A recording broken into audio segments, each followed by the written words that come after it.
একটা ইন্টারেস্টিং ঘটনা আছে। একজন সাহাবীদের দাম দেখে নিজেরা আর ধরে রাখতে পারলেন না। এই সাহাবীর নাম হলো আবু আকিল আল আনসারি। কি নাম? আবু আকিল আল আনসারি। কোন কোন রিওয়ায়াতে ভিন্ন নামও পাওয়া যায়। এই সাহাবী ছিলেন আহলুস সুফফার সদস্য। ইমানের কারণে লজ্জা নিবারণের কাপড়টাও তিনি আনতে পারেন নাই। আল্লাহর হাবিব একটা ছেঁড়া কম্বলকে 2 টুকরা করে দিয়েছিলেন, আবু আকিল এটা দিয়ে তুমি তোমার লজ্জাটা ঢাকো। সুবহানাল্লাহ পড়েন। এই সাহাবী নিজেরে ধরে রাখতে পারলেন না। মনে মনে আফসোস তারে বেড়ে গেল, সব সাহাবীরা এত কিছু দিচ্ছে, আমি কি দিব? আমার তো কিছুই নাই। আহলুস সুফফার সদস্য একবেলা খায় তো আর একবেলা খেতে পায় না। মাগরিবের নামাজ পড়ে বের হলেন মদিনা মুনাওয়ারার অলিতে গলিতে, হাঁটতে লাগলেন, ফিরতে লাগলেন, ঘুরতে লাগলেন, কোথাও কোনো কাজ পাওয়া যায় কিনা। এক ইহুদির বাগানে গিয়ে বললেন, হাল্লাকা আজিরিন, তোমার কি কামলা আছে নাকি? Do you have any worker? কামলা লাগবে নাকি ভাই?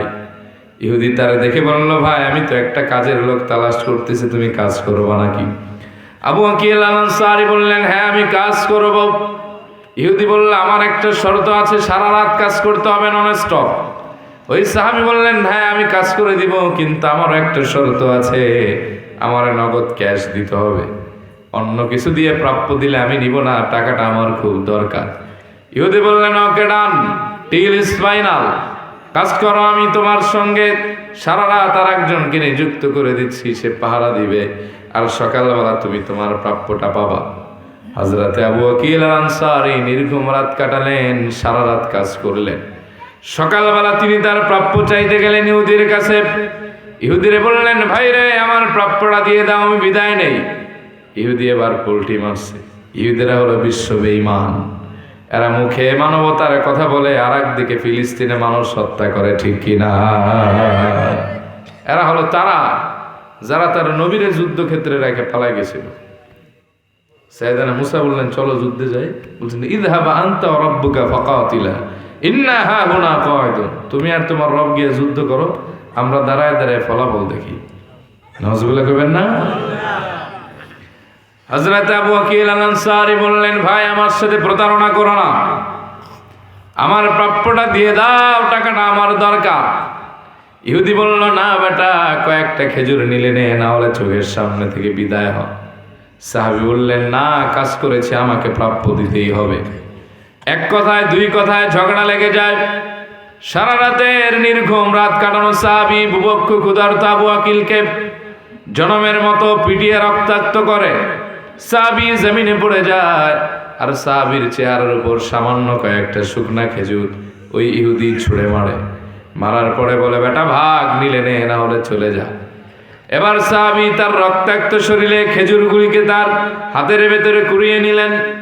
একবার আকাশের দিকে তাকান, আর একবার খেজুরের দিকে তাকান, চোখ বেয়ে বেয়ে তার অঝর নয়নে পানি ঝরছে। আয় হায়, কি ভাবলাম, আর কি হলো?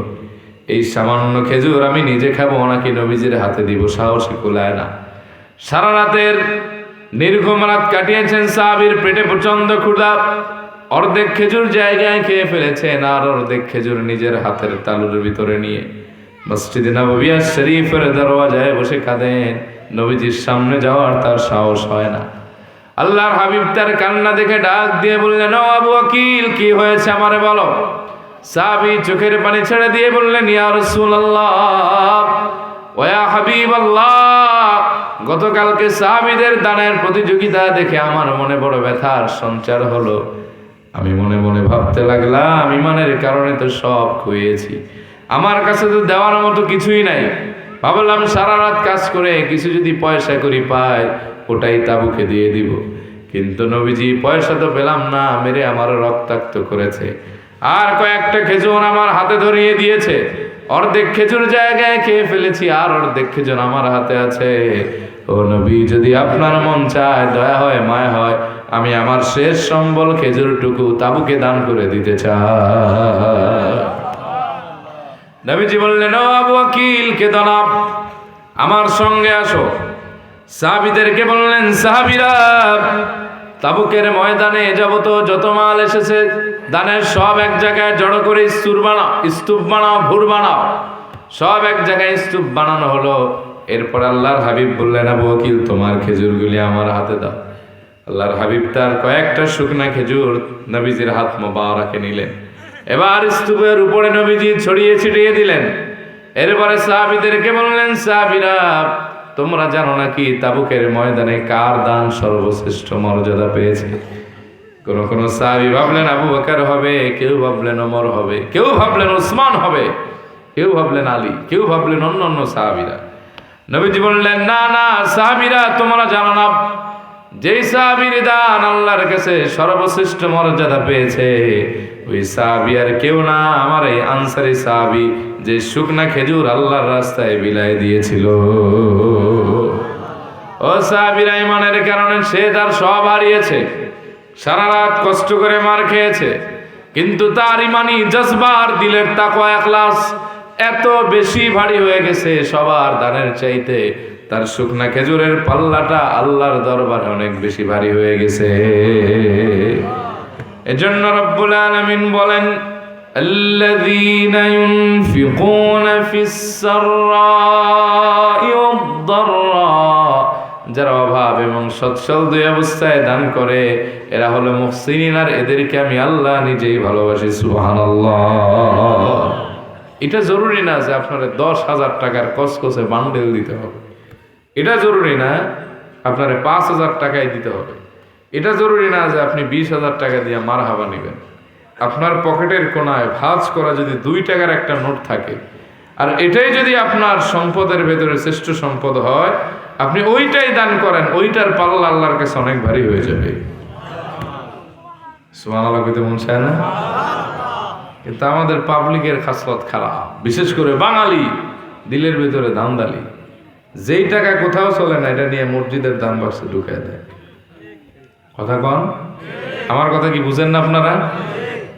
যেটা কোথাও চলে না এটা আল্লাহর নাম লাগায় দেয়।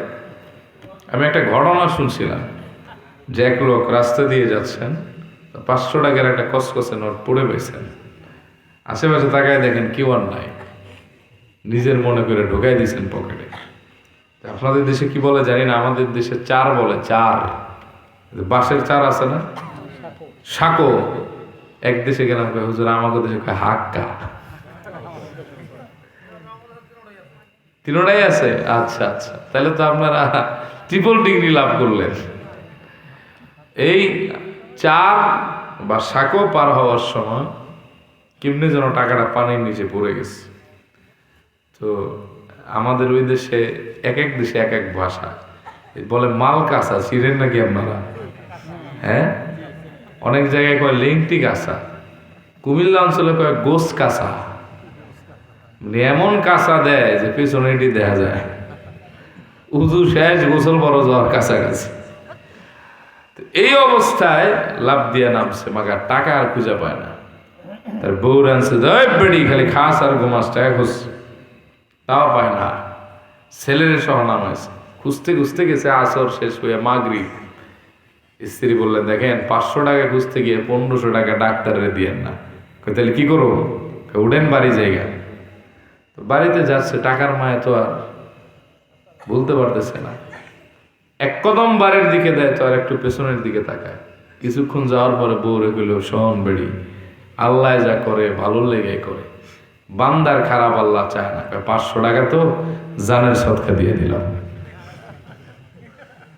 হ্যাঁ, যদি জানের সদকাই দিবে তাহলে এখন না পাইয়া আর একজনের টাকায় জানের সদকা দেয়। তাহলে আমাদের দেশের মানুষের অবস্থা হলো এমন, যেই টাকা কোথাও চলে না এটারে নিয়ে আল্লাহর রাস্তায় দেয়।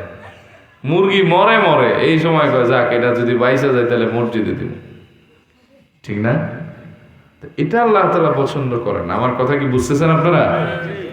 অসুবিধা হইতেছে বাবা? তাকবীর দেন, আল্লাহু আকবার। এটা আল্লাহ তাআলা পছন্দ করেন। নেক নিয়তের দান এটা আল্লাহ তাআলা পছন্দ করেন। সাদাকা তারুদ্দুল বালা, মুসিবত দূর করে দেয়। মুসলিমে হাদিস আসছে, কোন ব্যক্তি যদি নেক নিয়তে সামান্য দান করে 70 কিংবা 700 অকল্যাণের রাস্তাকে আল্লাহ তাআলা সেই দানের কারণে বন্ধ করে 70 কিংবা 700 কল্যাণের রাস্তাকে আল্লাহ তাআলা উন্মুক্ত করে দেন। সুবহানাল্লাহ পড়েন। এজন্য কোথায় যাওয়ার আগে কিছু দান করে যাবেন। ভালো কোনো কাজে শুরু করার আগে কিছু দান করবেন। কোন নেক নিয়ত করলে দান করবেন, বরকত বাড়ায় দিবে কে? অনেকে আছেন পিতামাতা কবরে দান করবেন, দান জাহান্নামের উত্তপ্ত আগুনকে নিভিয়ে দিতে পারে। সুবহানাল্লাহ পড়েন। আবার দানের ব্যাপারে ইমাম নববী বলেছেন নিক্ষিপ্ত তীরকেও ফিরায় দিতে পারে। বিশ্বাস হয়? দান এটা সাদাকা তারুদ্দুল বালা, মুসিবত দূর করে দেয়, তবে নিয়তটা ঠিক হতে হবে। আমার শ্বশুরের বাসা হচ্ছে বরিশাল শহরে, তো আমি সেখান থেকে আমার ওয়াইফকে নিয়ে মাস 2 আগে ঢাকাতে যাচ্ছিলাম রাতের বেলায়। তো ওই দিন ছিল হালকা হালকা বৃষ্টি, তো হালকা হালকা বাতাসও ছিল। তা আমি যখন শ্যামলী গাড়িতে উঠলাম, ওই দিন আবার আমি গাড়ি আনি নাই ঢাকা থেকে। তো যাওয়ার সময় গাড়ির ভিতরে একজন সায়েল, একজন মুসাফির, তিনি উঠছেন যে হুজুর আমারে কিছু দেন। আছে না এরকম মানুষের কাছে হাত পাতে? তা হাত পাতার পরে আমি সামান্য কিছু টাকা নেক নিয়তে দিলাম যাতে আমার সফরটা নিরাপদ হয়। এই পদ্মা সেতু পার হওয়ার পরে একটা জায়গা আছে শ্রীনগর, এরপরে হলো ষোলগড়, এরপরে হচ্ছে আপনার হাসারা, এরপরে নিমতলা। এই হাসারা ক্রস করার পরেই নিমতলার আগে গাড়িটা ভয়াবহ অ্যাক্সিডেন্ট করল। আপনার ডানে ছিল যে কাভার ভ্যান আছে না, চিনেন? অনেক জায়গায় কার্গো কয়। এই কাভার ভ্যান, এই সাইডে ছিল এক ট্রাক। তো আমার গাড়ি স্পিডে ছিল, ওই গাড়ির ড্রাইভার চাইছিলেন ওভারটেক করতে। অনেক সময় দেখবেন কিছু কিছু ড্রাইভার ঝিমায়, এই যে এইসব ট্রাকের ড্রাইভাররা অনেক সময় দেখবেন তন্দ্রাচ্ছন্ন মানুষ সে ডাক দিলে লাফ দিয়ে ওঠে না। তো ও যখন হর্ন দিছে, ড্রাইভার মনে হয় ঘুমেছিল, লাফ দিয়ে উঠছে। ছিল রাইট সাইডে, চোখ লেগে আসছে, ভুলে সে রং সাইডে চলে আসছে, এরকম বাউলি মারছে। বাউলি মারা মুহূর্তের ভেতরে অ্যাক্সিডেন্ট ঘটে গেল। ওই পেছনের যে ট্রাক, এটার স্পিড ছিল বেশি, ওইটা এসে আমাদের গাড়ির পেছনের সাইডে মাথা ঢুকায় দিয়া লঞ্চের যেরকম দরজা না, এইরকম ভাবে ভেঙে গেল। পেছনের সিটগুলি দুমড়ে মুচড়ে মানুষ সহ সামনে এসে পড়লো। মুহূর্তের ভেতরে কারো হাত ভেঙে গেছে, কারো মাথা ফাটছে, কারো গাল, বুক, শরীরের ভেতরে গ্লাস ঢুকে গেছে গাড়ি। 2-1 আর দেখলাম এই যে আপনার সিটের যে রড, এই রড ঢুকে রক্তাক্ত গোটা গাড়ি, অবস্থা খুব খারাপ। আমার সিট ছিল আপনার ড্রাইভারের 1 সিট পরে, বি সিরিয়ালে ডাইন দিকে। এতগুলি মানুষ আশেপাশের হতাহত, আমাদের হওয়ার কথাও মোটামুটি খারাপ না, কিন্তু আমার ছেলের ঘুমও ভাঙলো না, আমার স্ত্রী কোনো কিছু টেরও পাইল না, আর আমার শরীরে কোনো আঘাত লাগলো না। মনে হয় যেন আল্লাহ আমারে ধরে ধরে বাঁচাই দিছে। তখন আমার মনে পড়লো নবীজির ওই হাদিসের কথা, নেক নিয়তের দান অকল্যাণের 700 কিংবা 70 রাস্তাকে বন্ধ করে দেয়। সাদাকা এটা মুসিবত থেকে বাঁচায়। নেক নিয়তের দানের বরকত হয়তো আল্লাহ তাআলা পছন্দ করছেন, এজন্য আমার হেফাজত করেছেন। সুবহানাল্লাহ পড়ে। এজন্য দান করার অভ্যাস করবেন, কম হোক বেশি হোক দান করবেন। দান জাহান্নামের আগুনটারে নিভায় দেয়। সুবহানাল্লাহ পড়ে। এজন্য যারা মুহসিনিন তারা সব সময় কিছু না কিছু দান করার চেষ্টা করে। হাদিসে আছে কৃপণ মানুষ, অহংকারী মানুষ আর হিংসুক মানুষ, এদেরকে আল্লাহ পছন্দ করে না। কিন্তু যারা দানকারী, সচ্ছল এবং অভাব 2 অবস্থায় দান করে, 2 নম্বরে যারা শুকর আদায় করে, 3 নম্বরে যারা বিনয়ী, আল্লাহর হাবিব বলেছেন এদেরকে আল্লাহ পাক স্পেশাল মর্যাদা দিয়ে জান্নাতে ঢুকায় দিবে। এখানে অনেকের আব্বা আম্মা মারা গেছে না? ইমাম মুহাম্মদ ইবনে সিরিনের নাম শুনছেন? বিশ্ববিখ্যাত তাবী এবং স্বপ্নের ব্যাখ্যার জ্ঞান জানতেন তিনি। ওনার কাছে পারস্যের এক মহিলা আসছিলেন এই স্বপ্ন দেখে যে ওনার আব্বা মারা গেছেন কয়েকদিন। উনি স্বপ্নে দেখতেছেন তার আব্বার কবরের ভেতরে ধাউ ধাউ করে আগুন জ্বলতেছে, আর তার আব্বা চিৎকার দিতেছে। প্রত্যেক চিৎকারে মুখের ভেতরে আগুনের ফুলকি বের হচ্ছে। কেউ যদি তার বাপের ব্যাপারে এই স্বপ্ন দেখে, তার কি আর হুঁশ জ্ঞান থাকার কথা? ওই মহিলা পারস্য থেকে আসছেন ইমাম মুহাম্মদ ইবনে সিরিনের কাছে। সব কথা বললেন, যে বললেন মুক্তি পেতে পারে কিভাবে। তিনি 3টা আমলের কথা বললেন। কয়টা? 1, তুমি নেক নিয়তে দান করো। নেক নিয়তের দান কবরের আযাবকেও কমায় দিতে পারে। সুবহানাল্লাহ পড়েন। 2 নম্বরে তুমি এতিমের প্রতি ইহসান করো। কাদের প্রতি? মান মাতা আবুহু সগীর, নাবালেক অবস্থায় যার বাপ মারা যায়। আমাকে দেশে তো বুইড়া বেড়া রোগ হয় এতিম না, নাবালেক অবস্থায় যার বাপ মারা যায় তার এতিম বলা হয়। এই এতিমের প্রতি ইহসান করো। তারা হয়তো কিছু সম্পদ দাও, তারা হয়তো একবেলা খাওয়াও, অথবা তার কল্যাণমূলক কোনো কাজ করো, অথবা তারে আদর করে দিও, এটাও ইহসানের ভিতরে। আর 3 নম্বর, তুমি ইকরামুল উলামা, আলেমদেরকে সম্মান করো। এই 3টা কাজ করো। যাও, ওই মহিলা পারস্যে আসছেন, এই 3 কাজ করছেন। কয়েকদিন পরে স্বপ্নে দেখছেন, আয় হায়, তার আব্বার কবরে এখন কোনো আগুন নাই, সাদা উজ্জ্বল মখমলের কাপড় পরা, যা থেকে নূর চমকাচ্ছে। সুবহানাল্লাহ পড়া। আর তার বাবা হাসতেছেন। মহিলা এটা দেখে আবার পারস্য থেকে চলে গেলেন সেখানে। যাওয়ার পরে বললেন, আমি এই স্বপ্ন দেখলাম কেন? বলে, তুমি যখন মানুষকে নেক নিয়তে দান করছো, আল্লাহ তাআলা তোমার আব্বার কবরের আযাব দানের কারণে মাফ করে দিয়েছে। আর তুমি যখন এতিমকে ইহসান করছো, আল্লাহ তাআলা তোমার আব্বার পরনের ভেতরে জাহান্নামের কাপড় সরাই দিয়া জান্নাতের কাপড় ঢুকাই দিয়েছেন।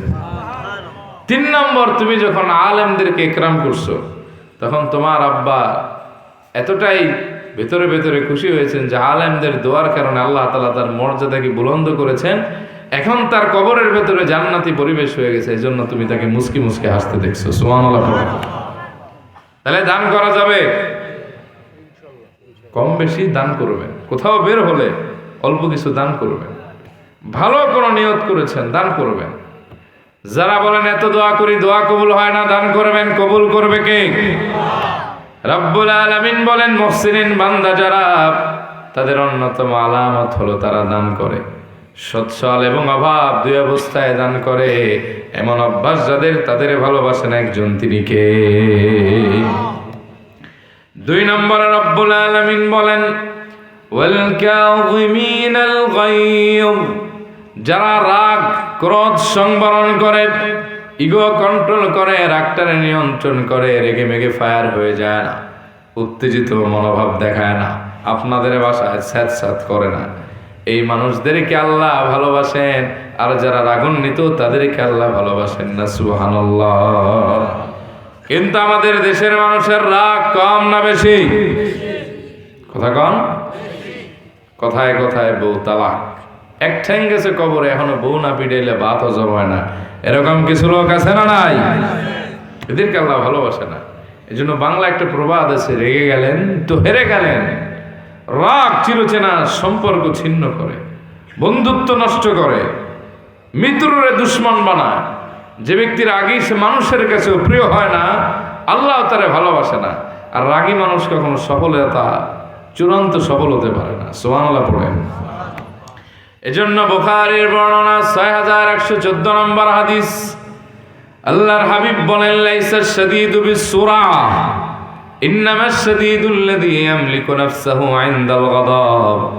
যে ব্যক্তি কুস্তিতে কাউকে হারিয়ে দেয়, সে আসলে প্রকৃত বীর না, বরং রাগের সময় যে নিজের নিয়ন্ত্রণ করতে পারে, সেই প্রকৃত বীর। সুবহানাল্লাহ। মুসনাদ আহমদের বর্ণনা, সাইয়েদনা আবু হুরায়রা বলেন, আমরা বিশাল এক সাহাবীদের দল নবীজির পেছনে পেছনে হাঁটতেছিলাম, তো পাশেই দেখলাম বিশাল মজমা, মেলা টাইপের লোক। আল্লাহর হাবিব বলেন, এখানে এত লোক কেন? বলে, এখানে একজন কুস্তিগির আসছে, যার সামনে আর এই এলাকার কেউ পারে না। নবীজি বললেন, তাই? বলে, হ্যাঁ, এখানে 12 বার চ্যাম্পিয়ন হয়। বলে, এর চাইতেও বড় বীর আছে, তোমরা কি তার কথা শুনবা? সাহাবীরা বললেন, বালা, শুনবো না মানি? কে সে? আল্লাহর হাবিব বললেন, এর চাইতেও বড় বীর হলো সে, যে রাগের সময় নিজের নিয়ন্ত্রণ করে। সুবহানাল্লাহ। কিন্তু আমাদের রাগ আমরা কন্ট্রোল করতে, রাগ একটু হয়েছে তো বউরে কয়, তুই তালাক, তোর 14 গোষ্ঠী তালাক, এরকম আছে না নাই? রাগ করে না, আমি বোঝানোর জন্য বলতেছি। আমার ওয়াজ হলো এক বিষয়ের উপর। আপনাদের অসুবিধা হইতেছে না তো বাবা? কষ্ট হইতেছে? ঘুমান কে কে দেখি? ও মাশাআল্লাহ, 9টাই তো ভালো করে বাজলো না, ঘুমাবেন কি? এই রাগ চিরচেনা সম্পর্ককে ছিন্ন করে দেয়। রাগী মানুষ যে সফল হইতে পারে না, আমি 2-1টা উদাহরণ দিই আপনারে। এক সিলেটি আমারে ফোন দিছিলেন, আমি তো সিলেটে যাতায়াত করি বেশি, এখন কমাই দিছি, যাইতে বেশি সময় লাগে, রাস্তায় কাজ চলে। তো অনেক সিলেটি এরাও মনে করেন 2-1 সময় যে আমার বাড়ি মনে হয় সিলেট হবিগঞ্জের দিকে, কিন্তু আমার বাড়ি হলো ফরিদপুরে। একদিন আমি ঘুমায় রয়েছি, এই সময় এক সিলেটি ফোন দিছে, হুজুর বালা আসুননি আপনি? আমি বললাম জিও ভাই সাহেব বালা, আপনি বালা আসুননি? বুঝেন নাকি ট্রান্সলেট করে দিব? বোঝা যায়? আচ্ছা, আমি বললাম জিও ভাই সাহেব বালা, আপনার কি তা খবর, বালা আসুননি আপনি? হুজুর কেমনে বালা থাকতাম, আমার জিন্দিগি বেড়া লাগিয়ে গেছে, মানে তার ঝামেলা হয়ে গেছে জীবনে। আমি বললাম হিতা বেড়া লাগছে রে বা, আমার খুলিয়া নাইলে বুঝতাম কেমনে? হুজুর আমি রাগের মাথা এমন রাগ উঠে গেছে আমার বউরে কইছে, হালির বিটি তুইও তালাক, তোর মায়ও তালাক। মিন্না লিল্লাহ, এটা তুমি কি কইলা মিয়া? এটা তুমি খিতা মাতলা রে বা, এটা জায়েজ আছে নি শরীয়ত? বউরে তালাক দিছো বালা কথা, কিন্তু শাশুড়ির কথা কইলা কিদার লাগি? হুজুর আপনি বুঝছেন না আমার মা, মানে আমার কথা আপনি বুঝেন না। আমি কই তাহলে বুঝে রাখো, আমার বউরে অশান্তির ভিতরে ফেলাইছে আমার শাশুড়ি। এই শাশুড়ির কুটনামি বুদ্ধিতে আমার বউ আস্তে আস্তে খারাপ হয়েছে। এই শাশুড়ি তাই আমি আম্মা কইয়া রাখতাম, আম্মা কইয়া বলাইতাম তারে। আমি তারে লন্ডন থেকে পাউন্ড দিছি, অনেক অনেক টাকা দিছে, ওমরা করাইছি তারে, আমি ট্যাপ কিনিয়ে দিছি, চেন কিনিয়ে দিছি, মার্কেট করাই দিছি বুঝতা বুঝতা। এখন তার মেয়েরে কইছি তুই তালাক, মানে তোর লগে সংসার করতাম না, আর তোর সাথে সংসার হবে না। আর তোর মায় তালাক, মানে এটাই যে ঝামেলা করছে এটার অবাদ দিলাম, এটার আম্মাও কইতাম না, টাকাও দিতাম না, আর আপদ আর ঘরে আনতাম না। এখন আমার কয় হুজুর বউটা ফিরায় দেন। আমি বললাম তালাক দিছে কয়টা? কয় 3টা। আমি বললাম তালাক আমার রতান, তালাক তো 2বার দিলে বউ ফিরে আনা যায়, 3য়বার তালাক দিলে তো এই বউ ফিরিয়ে আনা যায় না, ওটা হারাম হয়ে যায়, এটাকে প্রসেস করে আনতে হয়।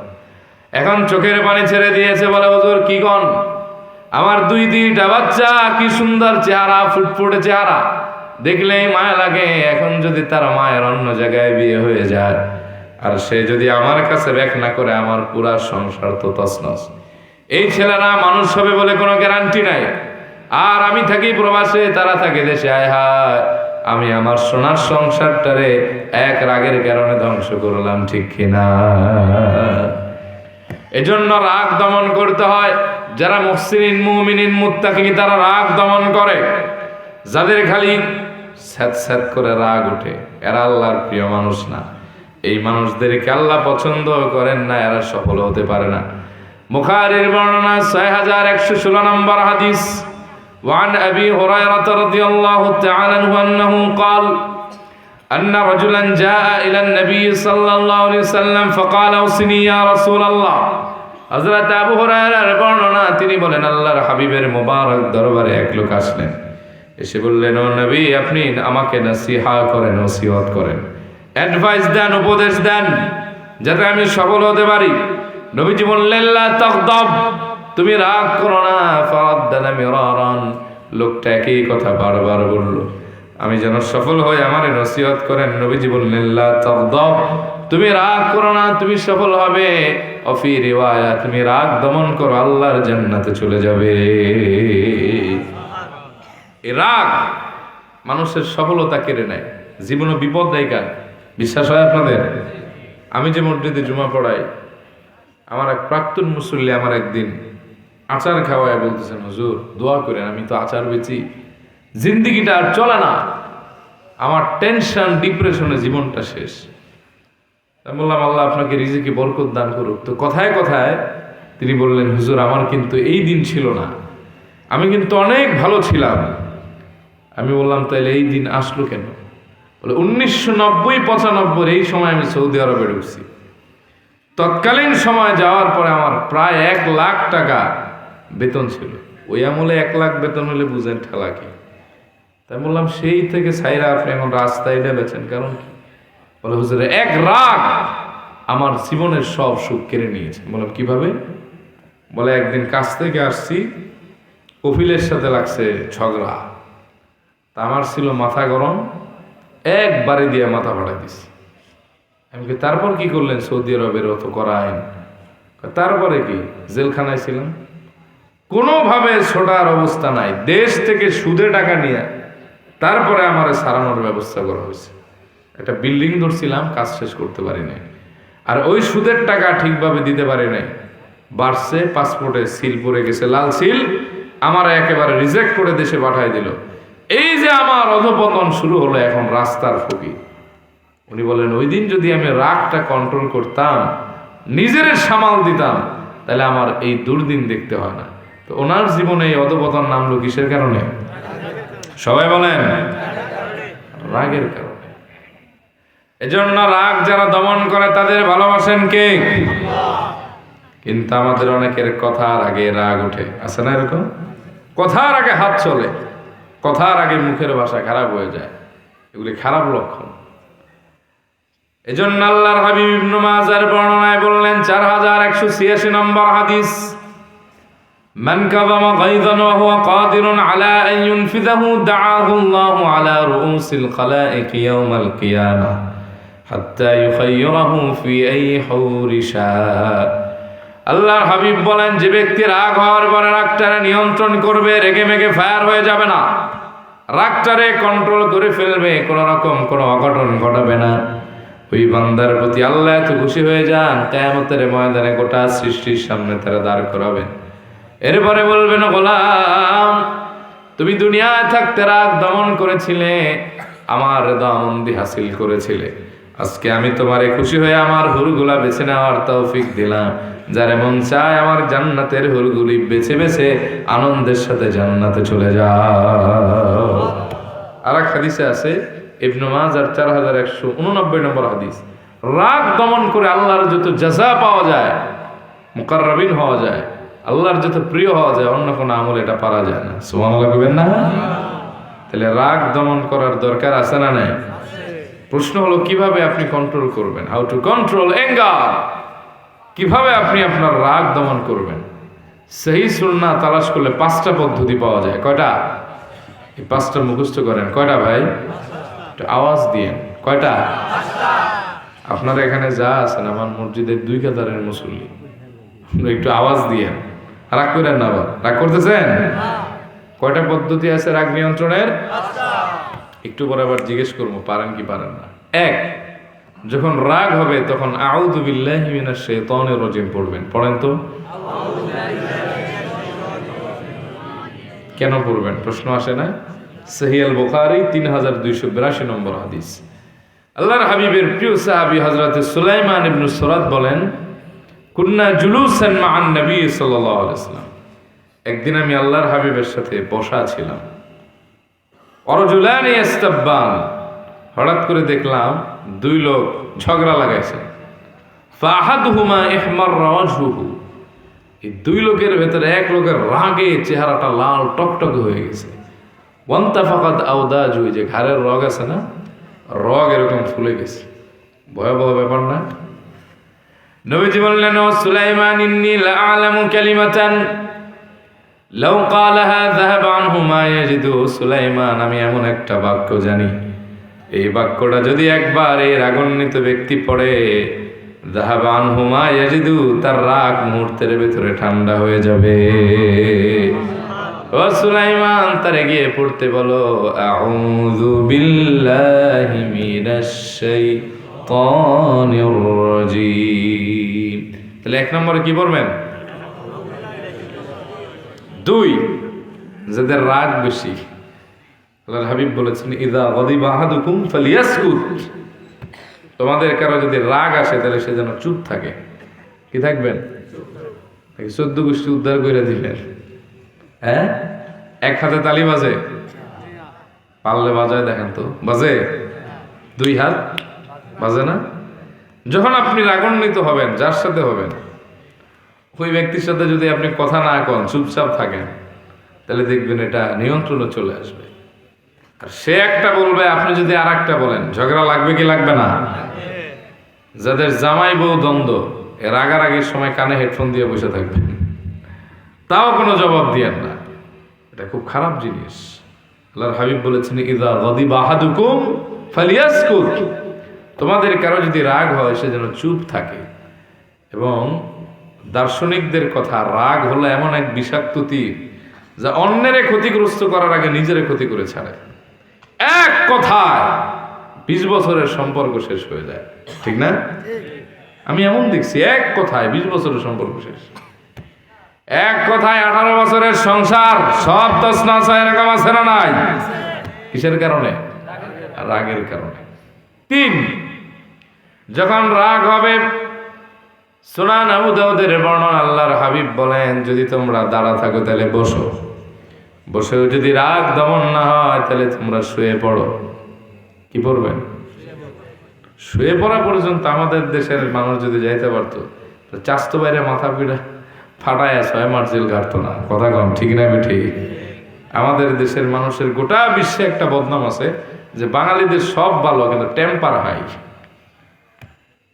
4 নম্বর, আল্লাহর হাবিব বলেন, এরপরে যদি কারো রাগ দমন না হয় সে যেন ওযু করে। কি করবেন? প্রশ্ন আছে না, ওযুর সাথে রাগের কানেকশন কি? আল্লাহর হাবিব বলেন, আল গাদাবু মিনাশ শাইতান, রাগ আসে শয়তানের পক্ষ থেকে, আর শয়তান হলো আগুনের তৈরি, আগুন নেভাতে লাগে পানি। সুতরাং তোমরা ওযু করো, মুহূর্তের মধ্যে উত্তপ্ত রাগটা ঠান্ডা পানির মতো হয়ে যাবে। 5, এরপরে যদি কারো রাগ দমন না হয়, নবীজি বলেছেন সে যেন উচ্চ আওয়াজে 2 বার আল্লাহু আকবার আল্লাহু আকবার বলে। বলেন তো, 2 বার আল্লাহু আকবার আল্লাহু আকবার বলেন একসাথে। পদ্ধতি হলো কয়টা? 1 নম্বরে কি পড়বেন?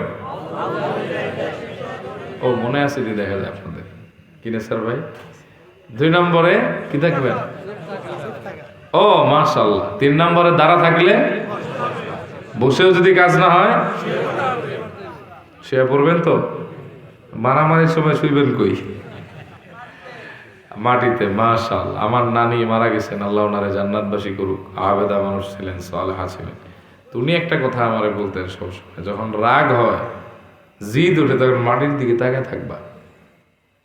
এই কত অহংকারী, কত রাগী মানুষ মাটিতে মিশে গেছে, তুমি টিকবা কেমনে? খবরদার মানুষের সাথে ঝামেলা করবা না। এখন চলতে চলতে আমরা এটা বুঝি। 4 নম্বরে কি করবেন? তুমিও করবানি ওযু? মাশাআল্লাহ। আচ্ছা, 5, আকাশ বাতাসকে মুখরিত করে উচ্চ আওয়াজে বলেন। মনে থাকবে? 3 নম্বরে ওয়াল আফিনা আনিন নাস, মুহসিনিন বান্দাদের 3 নম্বর গুণ হলো তারা মানুষকে ক্ষমা করে দেয়। কেন আওয়াজ হইতেছে? এটা সমস্যা। 3 নম্বর হলো আল আফিনা আনিন নাস, মুহসিনিন বান্দা যারা, তারা মানুষকে ক্ষমা করে দেয়, প্রতিশোধে নেয় না। সুবহানাল্লাহ পড়েন। যারা মানুষকে ক্ষমা করে দেয় তাদের ভালোবাসেন। একজন চিল্লায় বলেন তিনি কে? কিন্তু আমাদের ভেতরে ক্ষমা নাই, আছে প্রতিশোধ। আমাদের আছে হামলা মামলা, আমাদের আছে সম্পর্কটা ভেঙে দেওয়ার খেলা, কিন্তু জোড়া লাগানোর খেলা নাই। নিজের আপন ভাইয়ের বিরুদ্ধে 5-7 জমি নিয়ে মিথ্যা মামলা করে, এরকম সমাজে লোক আছে না? না। 1.5 হাত জমি, 1 হাত তার, আর একজনের, এই 1.5 হাত জমি নিয়ে দ্বন্দ্ব। একজনে দখল করার জন্য বড়ই গাছের কাটা দেয়, আর একজনে বাঁশের বেড়া দেয়। হয়ে গেছে শ্বশুর বাড়ি বেড়াইতে দেওয়াল দিতে চায়, এরকম আছে না? নাই। আবার দেখবেন আমাদের সমাজে একজন আর একজনের সাথে কথা কয় না।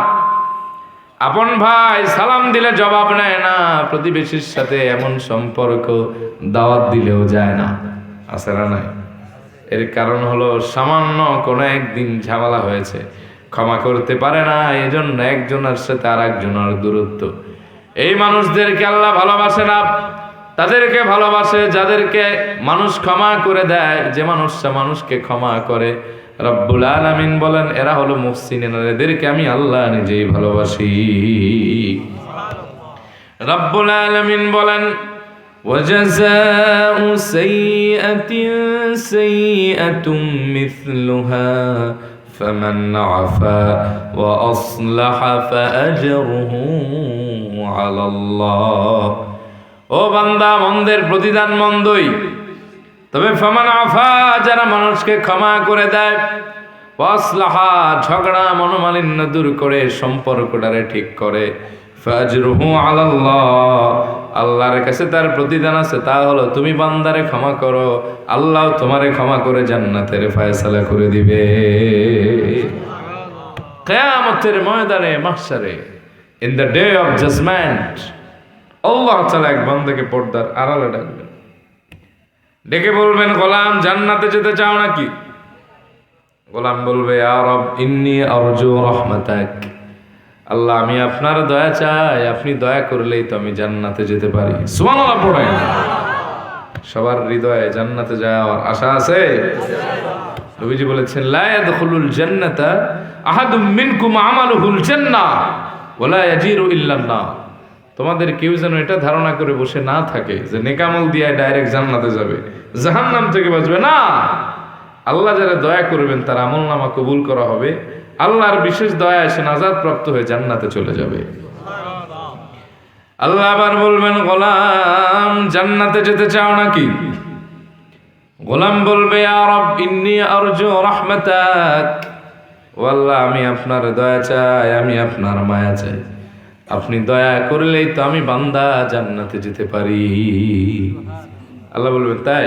বলবে, হ্যাঁ। ইকরা কিতাবাকা আবদি, পড়ো কি আছে তোমার আমলনামায়।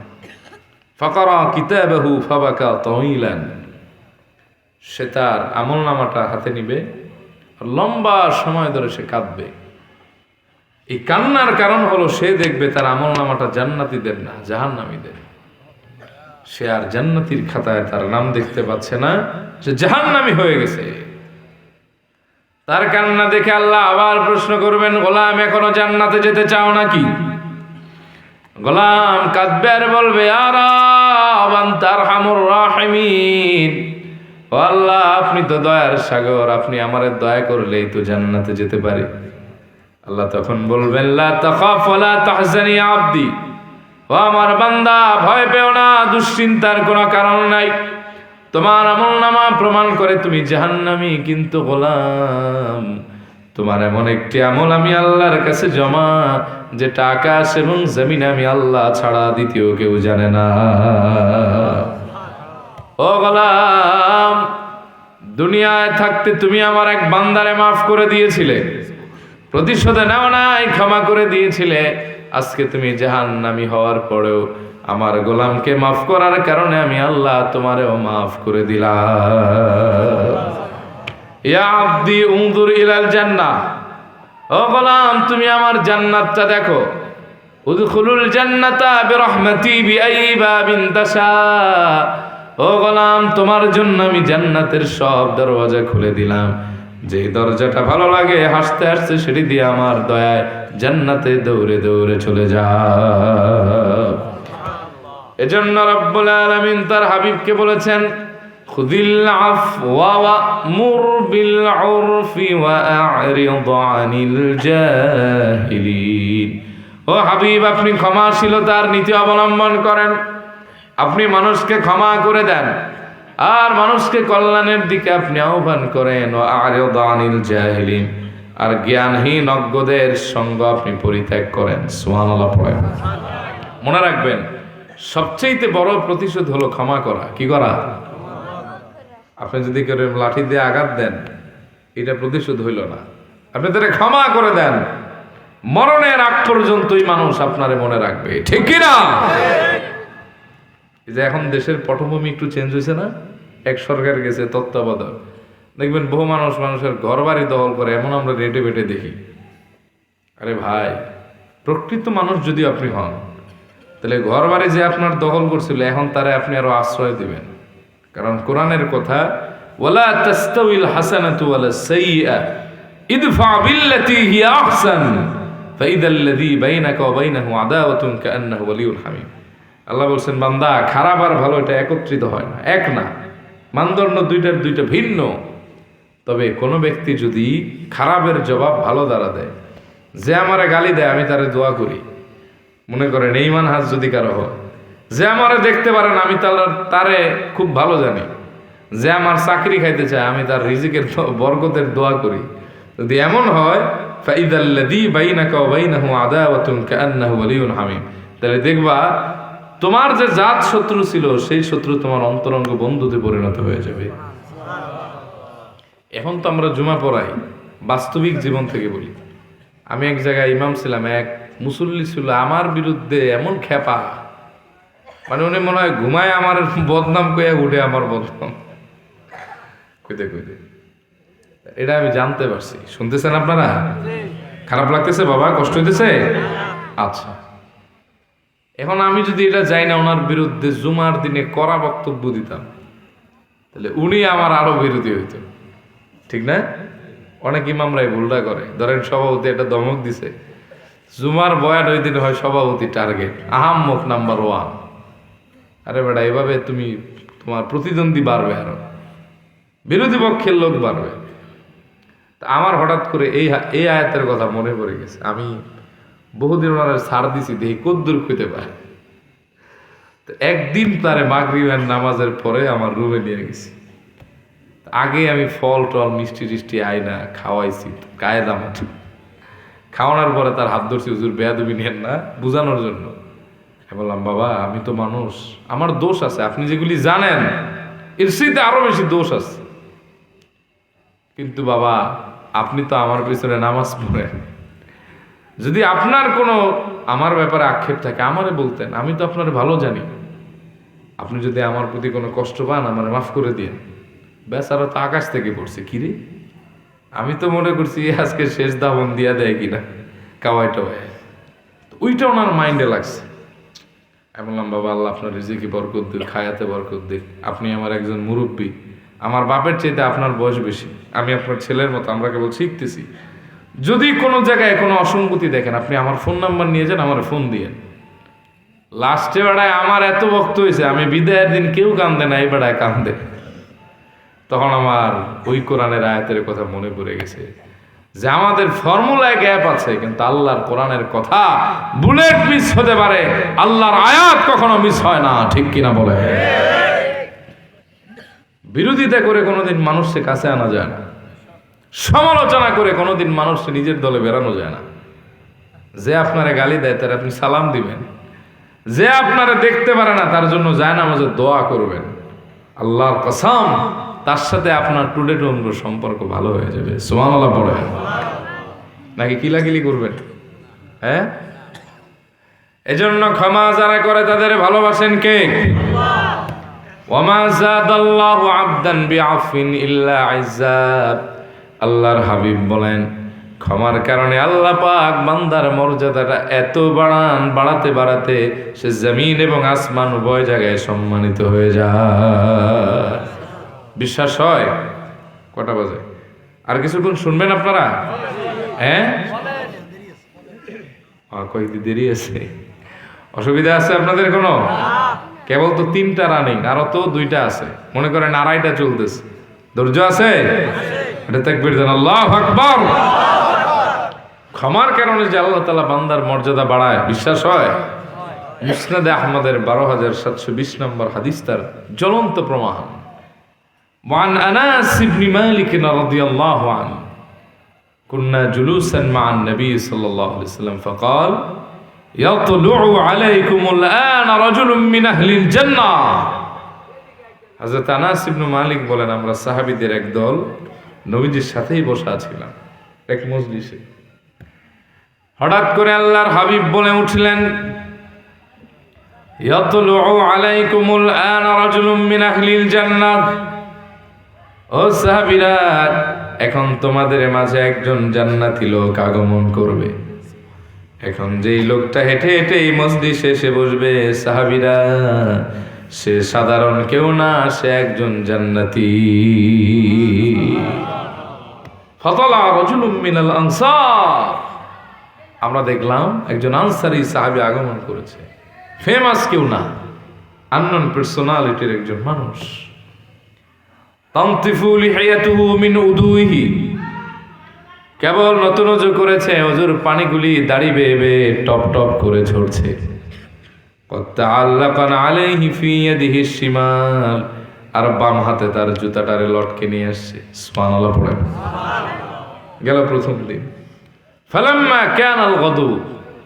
দ্বিতীয় দিন যখন আগমন করলো, قال النبي صلى الله عليه وسلم مثل ذلك আল্লাহর হাবিব একই কথা বললেন ইয়াতলু আলাইকুমুল আনা রাজুলুম মিন আহলিল জান্নাহ ও সাহাবীরা এখন তোমাদের মাঝে একজন জান্নাতি লোক আগমন করবে যেই লোকটা সেই মজলিসে বসবে সে সাধারণ কেউ না সে একজন জান্নাতি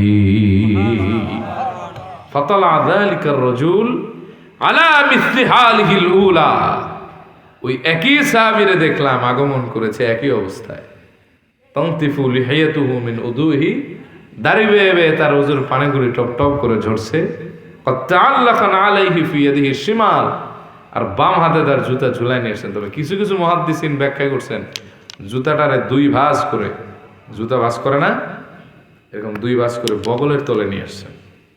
এটা কিছু কিছু মুহাদ্দিসিন ব্যাখ্যা করছেন। তা আমার কেন যে এই ব্যাখ্যার সাথে আমার দিলটা নেই, এর কারণ হলো আপনারা যারা এখানে 50-60 বছরের বয়স যাদের আছে এরা ভালো বলতে পারবেন। আগের কালে আমাদের দেশের বাজারগুলি রাত্রে বা সন্ধ্যার পরে জমতো বেশি, ঠিক না?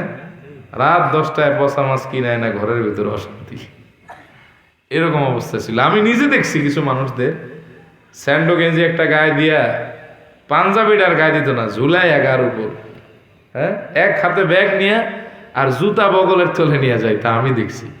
তো এটা তো 1500 বছর আগের কথা, তো এই ব্যাখ্যাও মিলতে পারে। সুবহানাল্লাহ লাগবেন না? কদিন গেল? 2 দিন।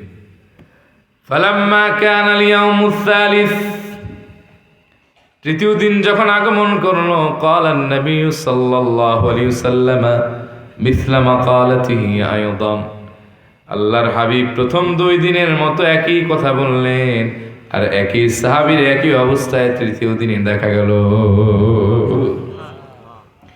ফালাম্মা কামা নবী সাল্লাল্লাহু আলাইহি ওয়াসাল্লাম, আল্লাহর হাবিব যখন তৃতীয় দিন মজলিস ছেড়ে দাঁড়ালেন, তাবিআহু আব্দুল্লাহ ইবনে আমর ইবনুল আস, আব্দুল্লাহ ইবনে আমর ইবনুল আস ওই সাহাবীরে ফলো করতে লাগলেন। সাহাবীর ঘর কোথায়, বাড়ি কোথায়, কি তার পরিচয়? একবার না, 2 বার না, 3 বার জান্নাতি সনদ পেয়েছে। এই সাহাবীর পরিচয় কি, বাড়ি কোথায় আমাকে জানতে হবে। কোন আমলের কারণে জান্নাতি হয়েছে সেটা জেনে আমি আমর ইবনুল আস জান্নাতি হওয়ার চেষ্টা চালাবো।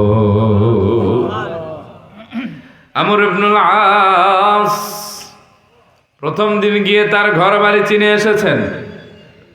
কয়েকদিন পরে গিয়ে ওই আনসারী সাহাবীর বাড়িতে গিয়ে হাজির। সালাম দিয়ে বললেন, ভাই আমি একটি বিপদে পড়ে তোমার বাড়িতে আসছি। ইন্নী লাহাইতু আবি, আমি আমার বাবার সাথে ঝগড়া লাগাইছি। ঝগড়ায় কোনো ঝামেলা ছিল না। ফাআকসামতু আল্লা আদখুলা আলাইহি সালাসান, আমি ঝগড়ার ভেতরে কসম খেয়ে বলেছি, আব্বা আমি আপনার বাড়ির চৌকাঠ আর 3 দিনেও পাড়াবো না। এই কথা বলে এখন বিপদে পড়ে গেছি।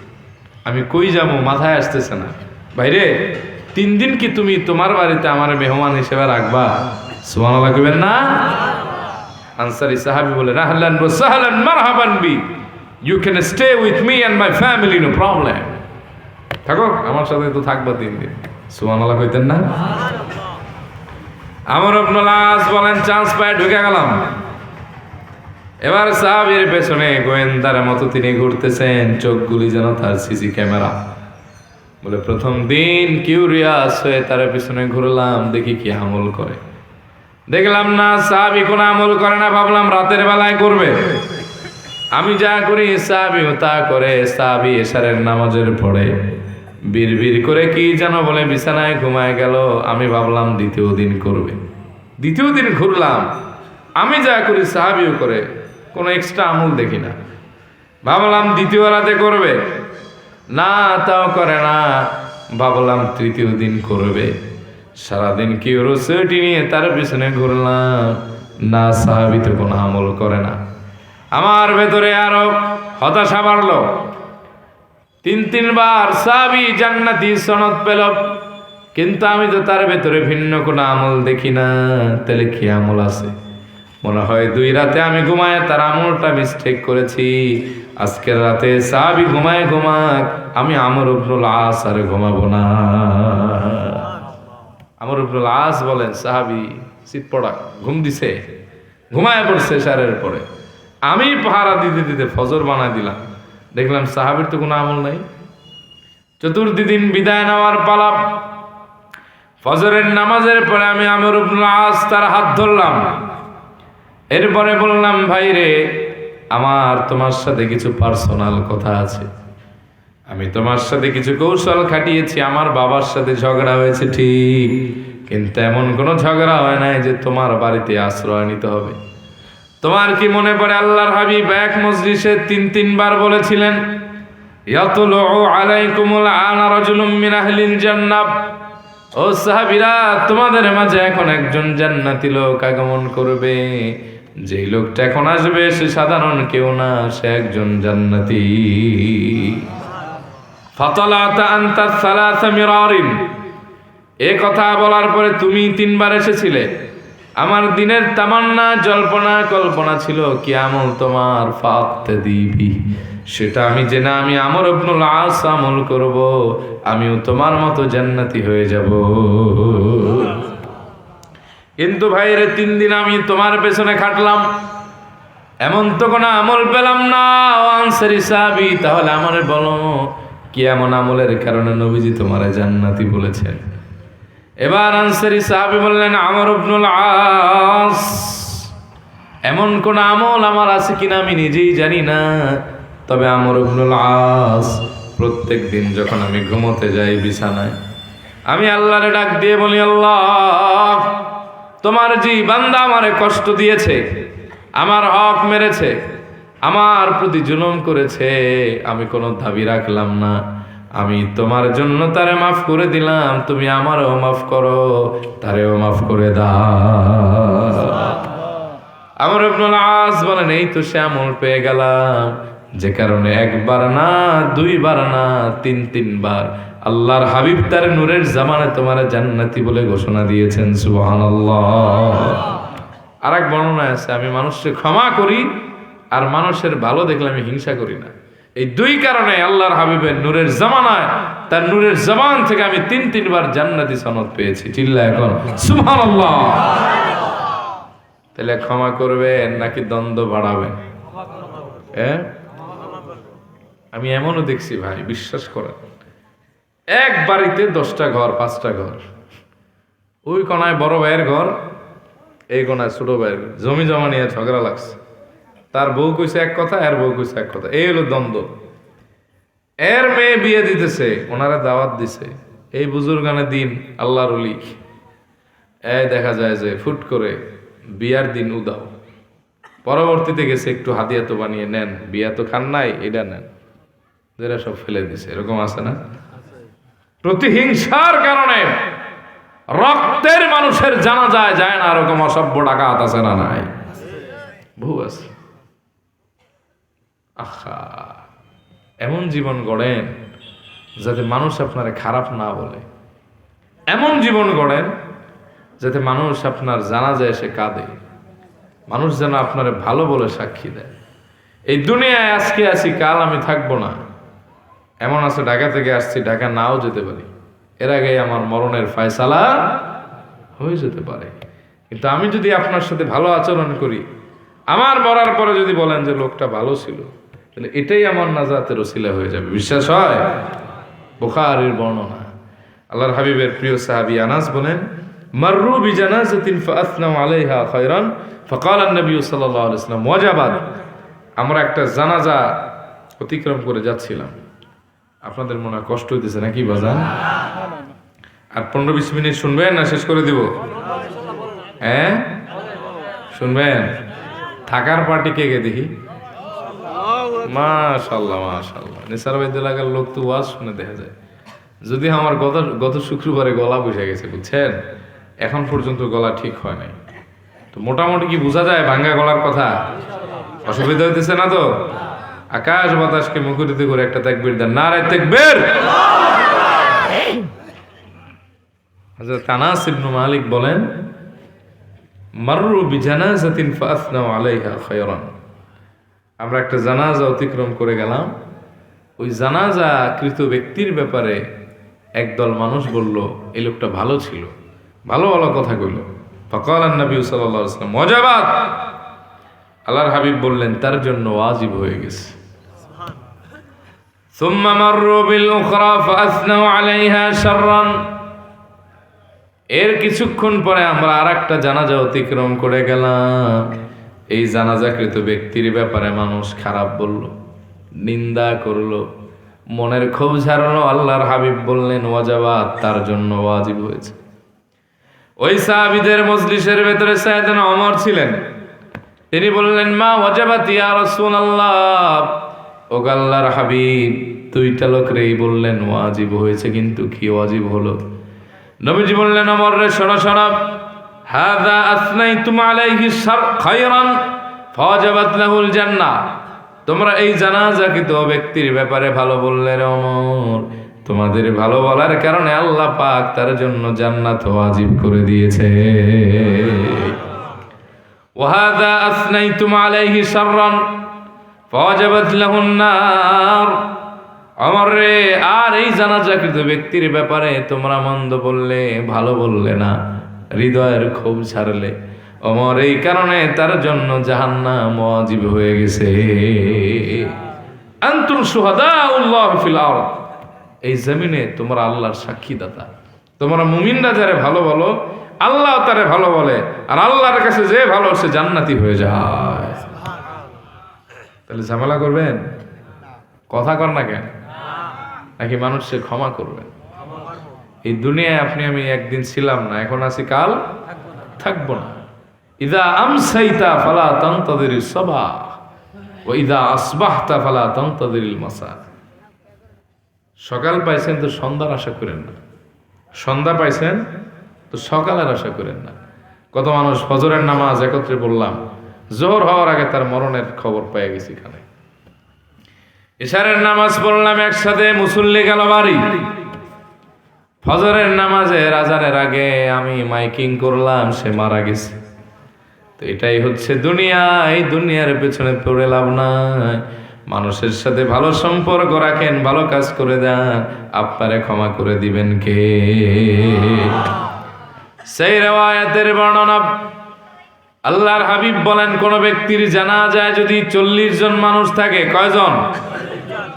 এই 40 জনের ভেতরে কেউ যদি শিরিক না করে, পরিপূর্ণ ইমানদার হয়, এই 40 জন মানুষ যদি কোনো ব্যক্তির জানাজায় বসে আল্লাহর কাছে ওই ব্যক্তির ব্যাপারে সুপারিশ করে, বলে আল্লাহ তারে আপনি মাফ করে দেন, ক্ষমা করে জান্নাত দেন, আল্লাহর হাবিব বলেন ওই 40 জন ভালো মানুষ, শিরিক ছাড়া মানুষের দাম এত বেশি, ওই 40 জন মানুষ যার ব্যাপারে এই দোয়া করবে, ক্ষমা করেন, জান্নাতে দেন, তাদের দোয়া কবুল করে মৃত ব্যক্তিরে আল্লাহ মাফ করে জান্নাতে দিয়ে দিবে। এজন্য মানুষকে ক্ষমা করেন। আল্লাহর হাবিব গোটা বিশ্বে যেই ক্ষমার নমুনা দেখিয়েছে, কোনো মানুষ দেখাতে পারে না। যেই মানুষরা 3 বছর শিয়াবে আবি তালিবে অবরুদ্ধ করে রাখলো, 10 বছর মদিনা মুনাওয়ারায় হিজরত করায় ছাড়লো, রক্তাক্ত করেছেন বহুবার, তায়েফে বারবার, উহুদে দান্দান মোবারক শহীদ করে দিলেন, মাথা মোবারক ফাটিয়ে রক্তাক্ত করেছেন। যেদিন ক্ষমতা পেলেন সেদিন বললেন লা তাসরিবা আলাইকুমুল ইয়াউম, আজকে তোমাদের প্রতি আমার কোনো অভিযোগ নাই, কোনো হিংসা নাই, প্রতিশোধ নেওয়া হবে না। ইযহাবু ওয়া আনতুমুত তুলাকা, যাও, আজকে আমি রাসূল তোমাদেরকে বিনা শর্তে মাফ করে দিলাম, তোমরা মুক্ত। সুবহানাল্লাহ। এক কথায় হাজার হাজার মানুষ কালেমা পড়ে মুসলমান হয়ে গেছে। তাহলে 3 নম্বর গুণ ক্ষমা করা। কি করা? কে আছেন বুকে হাত দিয়ে বলতে পারবেন আল্লাহ আমি আপনার সাক্ষী রেখে বললাম, যে মানুষগুলি আমার সাথে অন্যায় করছে, জুলুম করছে, আমারে কষ্ট দিছে, আমি আপনার জন্য তারে মাফ করে দিলাম, আপনি আমারও মাফ করে দেন। এমন কে আছেন দেখি? অনেকে হাত জাগায় নাই, টাকা ধার দিছে তো মনে করছে টেহাটাও মাফ করে দেওয়া লাগেনি। তাহলে 3 নম্বর গুণ হলো কি? জোরে গান। 4 নম্বর 5 নম্বর বলে বিদায় দিয়ে দিই আপনাদের। 4 নম্বর হলো মুহসিনিনদের 4 নম্বর গুণ হলো তারা গুনাহ যখন করবে, গুনাহ হওয়ার পরে আল্লাহর স্মরণ করে মাপ চাইবে। সুবহানাল্লাহ পড়ে। রব্বুল আলামিন বলেন মুহসিনিনদের 4 নম্বর গুণ হলো والذين إذا فعلوا فاحشة أو ظلموا أنفسهم ذكروا الله فاستغفروا لذنوبهم ومن يغفر الذنوب إلا الله الله أكبر আল্লাহ বলেন মুহসিনিন বান্দাদের 4 নম্বর গুণ হলো والذين إذا فعلوا فاحشة أو ظلموا أنفسهم যখন তারা কোনো খারাপ কাজ করে ফেলে অথবা নফসের উপর জুলুম করে, কোনো বড় ধরনের কিংবা ছোট ধরনের অন্যায় করে, যাকারুল্লাহ তারা আল্লাহর স্মরণ করে, ফাস্তাগফারু লিযুনুবিহিম তারা তাদের গুনাহের জন্য আল্লাহর কাছে ক্ষমা চায়, মাফ চেয়ে নেয়। ওয়া মান ইয়াগফিরুয যুনুবা ইল্লাল্লাহ আল্লাহ ছাড়া কে আছেন বান্দার গুনাহগুলি ক্ষমা করার মতো? তাহলে গুনাহ হলে ক্ষমা চাইবেন কার কাছে? আবার বলেন গুনাহ আছে এটা মনে হয় নিজেরে? হ্যাঁ, যদি কোনো ব্যক্তি মনে করে যে আমি গুনাহগার কিন্তু আমার রব গফফার, এটাই তার নাজাতের ওসিলা হয়ে যাবে। সুবহানাল্লাহ পড়েন। তবে কিছু মানুষ নিজেরে গুনাহগার মনে করতে চায় না। মাইক পাইলে মাহফিলের মঞ্চ এমন ভাষণ দেয় মনে হয় জান্নাত থেকে পালিয়ে এসেছে, ঠিক না? দান করার কথা কয়, কোন ভালো কথা, এরকম আছে না? কদিন আগে এক মাহফিলে গেলাম, এমন এমন কথা কইলো যে হ্যাঁ সালাতুল হাজত পড়েছে, ইশারের নামাজ পড়ছে কিনা আল্লাহ ভালো জানে। এরপরে এই দান ওই দান, পরে লাস্টে আমার গেল হুজুর 1 নম্বর খারাপ লোক এই এলাকার এই বেড়ায়, এই বেড়ার নাম প্রধান অতিথি দেই না দেখে মাহফিল বন্ধ করে দিব। কয় তোর হুজুরে যদি আমি ছাড়া আসে এই জায়গায় হুজুরের বিরুদ্ধে মামলা করবো। আমাকে হুজুরের তো নরবরে লোক মনে করেন না, হুজুর উল্টাই দিতে হয়, কারণ এখন আর ওই দিন নাই, ঠিক কিনা বলেন? যে যে দল করেন জাহান্নামে যান ওইটাও ভিন্ন কথা, কিন্তু বিষয় হলো গুনাহগার নিজের মনে করতে হবে। কয়দিন আগে একজনে বয়সের ভারে কইল না, তার ছিঁড়ে গেল আল্লাহ জানে, এর নাম আর কইলাম না।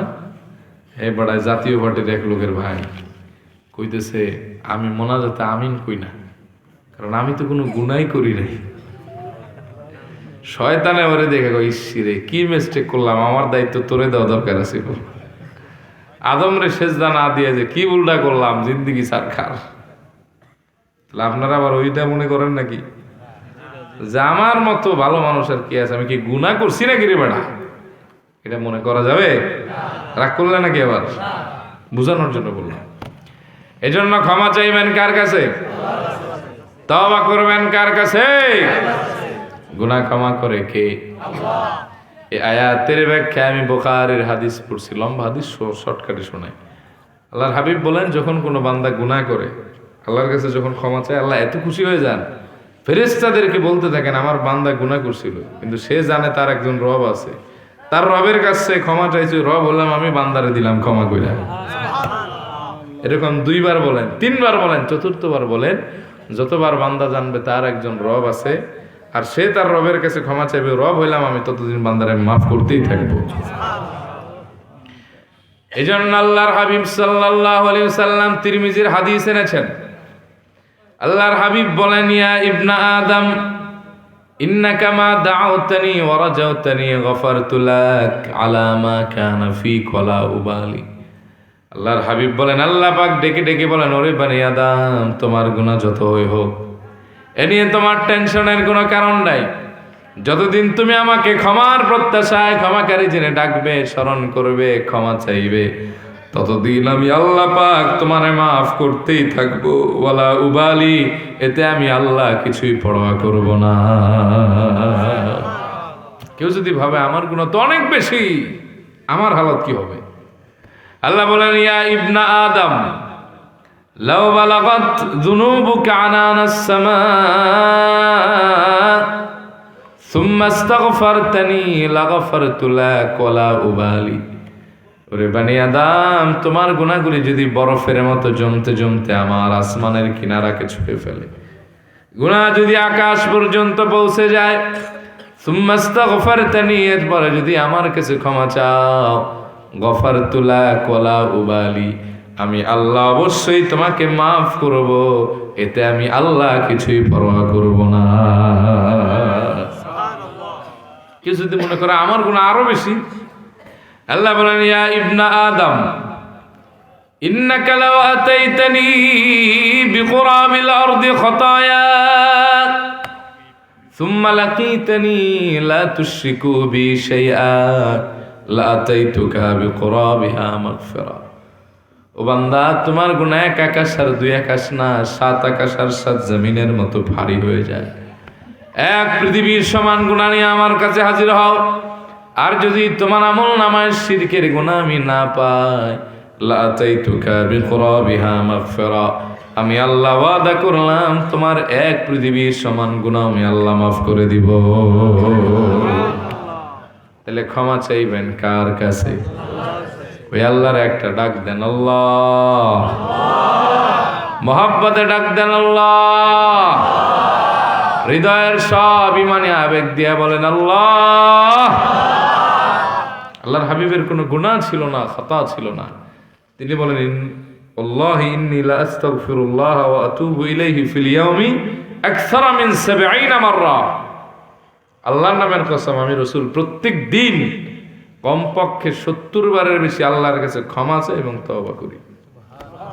তাহলে আপনার আমার কতবার করা উচিত ভাই? হ্যাঁ, অগণিতবার, যেটার কোনো গোনা বাছা নাই। এক মজলিসে আল্লাহর হাবিবের ইস্তেগফার কয়বার ছিল আপনারা? আমি সহিহ হাদিস শোনাই মুসলিমের, হযরতে ইবনে আব্বাস রাদিয়াল্লাহু তাআলা আনহুমার বর্ণনা। তিনি বলেন কুন্না নাউদ্দু লিরাসূলিল্লাহি সাল্লাল্লাহু আলাইহি ওয়াসাল্লাম ফিল মাজলিসি ইয়াকুলু রাব্বিগফিরলি ওয়া তুব আলাইয়া ইন্নাকা আনতাত তাওয়াবুর রহিম। হযরতে আব্দুল্লাহ ইবনে আব্বাস রাদিয়াল্লাহু তাআলা আনহুমা তিনি বলেন, আমি নবীজির সাথে একই মজলিসে বসা ছিলাম, আমি গুনলাম নবীজি 100 বারের বেশি এই কথা বললেন, রব্বিগফিরলি, আল্লাহ আপনি আমারে মাফ করে দেন, অথবা আলাইয়া আমার তওবা কবুল করেন, ইন্নাকা আনতাত তাওয়াবুর রহিম, নিশ্চয় আপনি তওবা কবুলকারী, অতিশয় ক্ষমাকারী। সুবহানাল্লাহ পড়েন।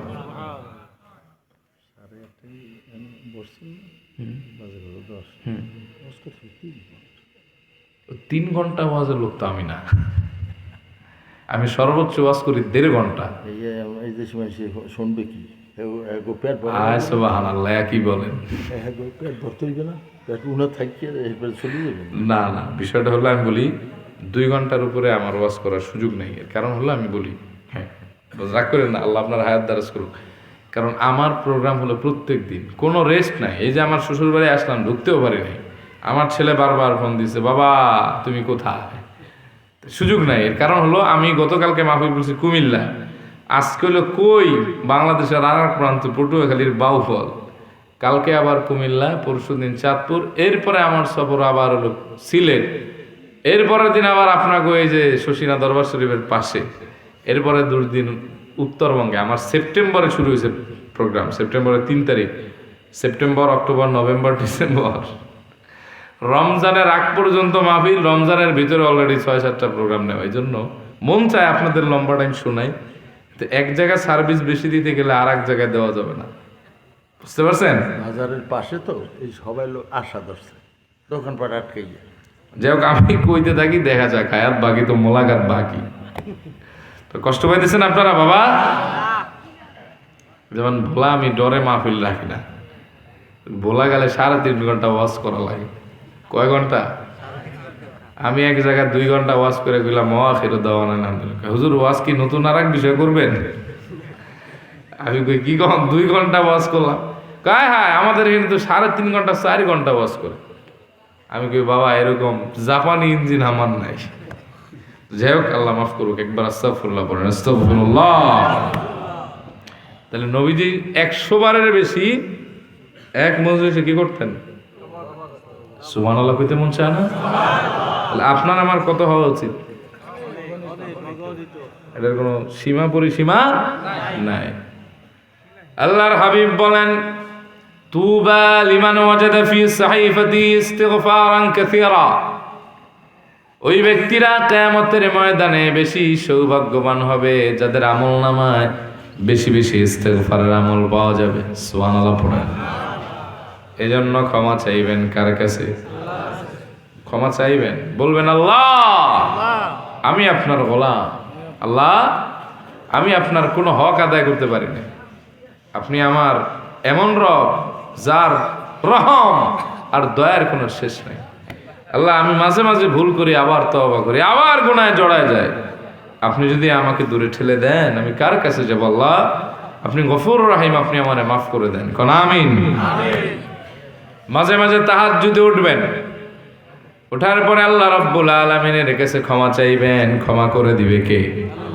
নবীজিকে প্রশ্ন করা হয়েছে আইয়ু দুআই আসমা, কোন দোয়া কবুল হয়? আল্লাহর হাবিব বলছেন দুই সময়ের দোয়া সব মিস হলে দোয়া মিস হয় না। এক দুবুরাস সালাওয়াতিন মাকতুবাত, ফরজ নামাজের পরের দোয়া, আর একটা জাওফাল লাইলিল আখির, শেষ রাতের দোয়া। সুবহানাল্লাহ পড়েন। মাঝে মাঝে তাহাজ্জুদের নামাজ পড়বেন, যায় নামাজে চোখের পানি ছেড়ে দিবেন, ক্ষমা করে দিবে কে? আবার সকাল বিকাল ইস্তেগফার আছে না নাই?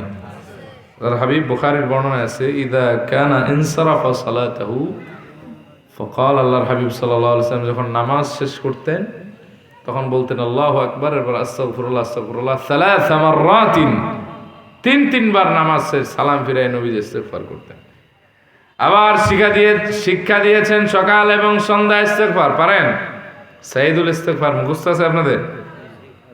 আরে মুখস্থ করবেন এরা বাবা, মুখস্থ না করতে পারলে মোবাইলে পাওয়া যায়, দরকার হয় প্রিন্টার আছে না যাদের দোকান, 10 টাকা দিয়ে একটা প্রিন্ট করে নেবেন, কাজে লাগবে, বাংলা উচ্চারণ সহ দরকার লিখবেন।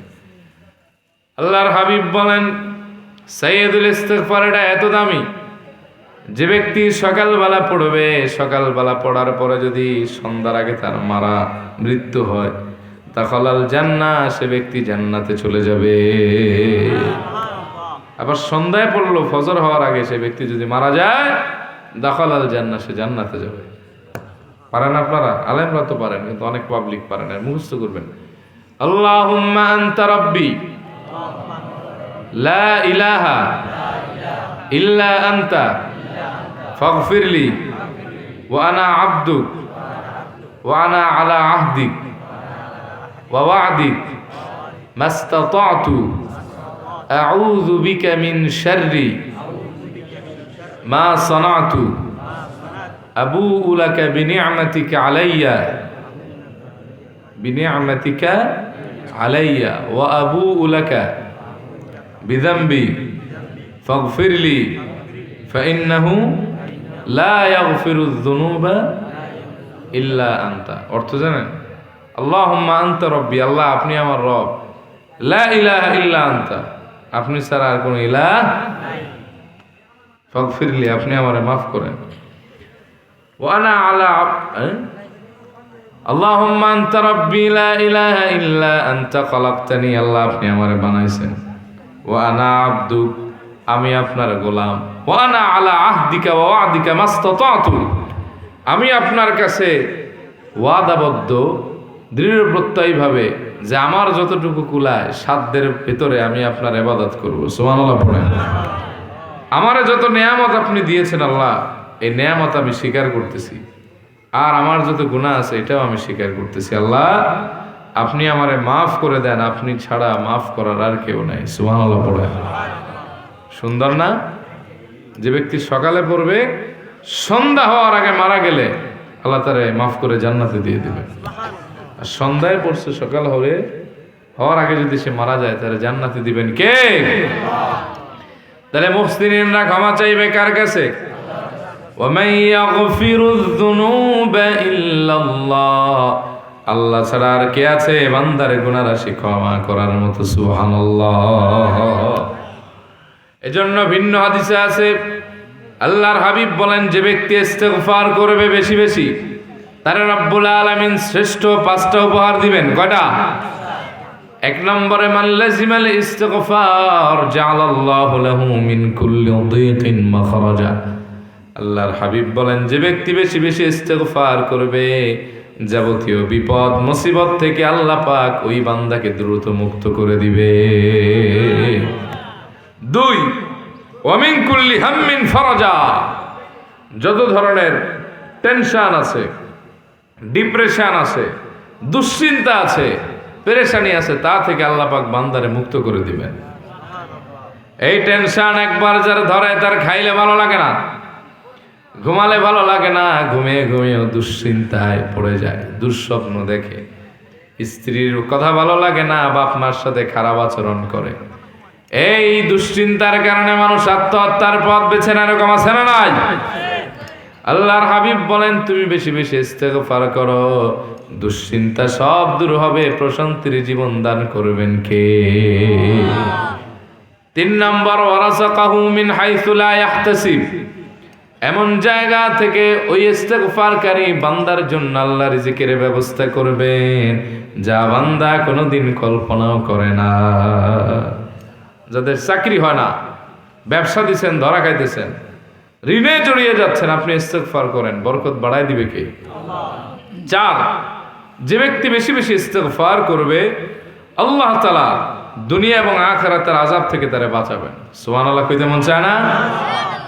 আল্লাহ বলেন ওমা কানাল্লাহু মুআযযিবাহুম ওয়া হুম ইস্তাগফিরুন, তোমাদের রব আল্লাহ এমন নন যখন তোমরা ক্ষমা চাচ্ছ তখনও তোমাদেরকে আযাব দিবে। এই আয়াতের ব্যাখ্যা আমিরুল মুমিনিন ফিল হাদিস ইমাম ইবনে হাজার আসকালানি তিনি বলেছেন, এখানে আল্লাহ তাআলা 2টা দিকে ইঙ্গিত করেছেন। কয়টা? একটা ফিদ দুনিয়া, একটা ফিল আখিরা। দুনিয়া কি? আপনি কার অ্যাক্সিডেন্টে মরবেন না, ঘরে আগুন লাগবে না, জানমালের লোকসান হবে না, বড় কোনো রোগ হবে না, আপনার জিম্মাদার হয়ে যাবেন একজন। চিল্লায় বলেন তিনি কে? ফিল আখিরা হলো মউতটা আসানের সাথে হবে, কবরে আযাব হবে না, আখিরাতে বিচারটা সহজ হবে, নিরাপদে আল্লাহ তাআলা বিশেষ দয়ায় আপনার জান্নাতে পৌঁছে দিবে। আর 5 নম্বর, যে ব্যক্তি বেশি বেশি ইস্তেগফার করবে আল্লাহ পাক তাকে মুস্তাজাবুদ দাওয়া বানাবেন। সে যে দোয়া করবে, দোয়া করতে দেরি হবে কিন্তু কবুল হতে দেরি হবে না। ডোনাল্ড ট্রাম্প আর জো বাইডেনের চাইতে সুপার পাওয়ার সম্পূর্ণ হলো সে যে দোয়া করে কিন্তু দোয়াগুলির সাথে সাথে কবুল হয়ে যায়। বিশ্বাস হয় আপনাদের? আওয়াজ দেন, মনে হইতেছে কিছুটা এলোমেলো, মন আনচান করতেছে আপনাদের। নারায়ে তাকবীর। ও আওয়াজ তো ঠিক আছে, অসুবিধা হইতেছে? আচ্ছা আমি শেষ করে দেব, তবে আপনারা ধৈর্য হারা হবেন না। একজন নবীজির সাহাবী ছিলেন যার নাম আউফ ইবনে মালিক আল আশজাই। কি নাম? আউফ ইবনে মালিক। এতটুকু মনে রাখেন, মুখস্থ করেন। আউফ ইবনে মালিক আল আশজাই, উনি ছিলেন আনসারী একজন বৃদ্ধ সাহাবী। আপনাদের কি বিরক্ত লাগতেছে নাকি? হ্যাঁ, নাকি আমি টায়ার্ড, কোনটা? আচ্ছা, এই আনসারী সাহাবীর জীবনে একটা মিরাকেল হিস্ট্রি আছে। সেটা হলো কি, এই আনসারী সাহাবী আউফ ইবনে মালিকের ছিল একটা সন্তান কর্মক্ষম, যিনি ইনকাম না করলে তার ফ্যামিলি চলবে না। এই ছেলে গেছেন এক যুদ্ধে, যুদ্ধে যাওয়ার পরে মুশরিকদের হাতে বন্দী হয়ে গেছেন। তো ওনার বাপ মার 2টা ঝামেলা, এক রিজিক নাই, ঘরে খাবে কি, 2 নম্বরে ছেলে গেছে মুশরিকদের হাতে বন্দী হয়ে, বাঁচে না মরে এটা নিয়ে টেনশন। দোটানায় পড়ে গেলেন, কি করবেন? স্ত্রী ছিলেন আবেদা সালেহা শাকেরা মুখলেসা। তিনি বললেন, স্বামী আপনি ভয় পাবেন না, আমরা আল্লাহর উপর সবর করে থাকলাম, আপনি নবীজির কাছে যান, অবশ্যই আল্লাহর হাবিবকে সব বললে উত্তরণের পথ নবীজি বাতলে দিবে। আউফ ইবনে মালিক আল আশজাই নবীজির কাছে আসলেন, এসে সব খুলে বললেন আউসিনি ইয়া রাসূলুল্লাহ, ওগো আল্লাহর হাবিব আপনি আমারে ওসিয়ত করেন, নসিহা করেন, কি করব? আল্লাহর হাবিব তারে 3টা নসিহত করলেন। কয়টা? ইত্তাকিল্লাহ ইয়া আউফ, আউফ রে তুমি আল্লাহ ছাড়া আর কাউকে ভয় করো না। 2 নম্বরে অসবির, তুমি সবর করো। 3 নম্বরে ওয়া আকসারু মিন কাওলি লা হাওলা ওয়ালা কুওয়াতা ইল্লা বিল্লাহ, আউফ রে যত পড়ো তত পড়ো লা হাওলা ওয়ালা কুওয়াতা ইল্লা বিল্লাহ। কটা আমল দিলেন? কটা? 1 নম্বরে ভয় করতে হবে কারে? 2 নম্বরে সবর করতে হবে। 3 কি পড়বে? স্ত্রীর কাছে আসছেন, যে আল্লাহর হাবিব তো 3টা নসিহত করছেন। ঠিক আছে, আমরা পালন করি 3টাই।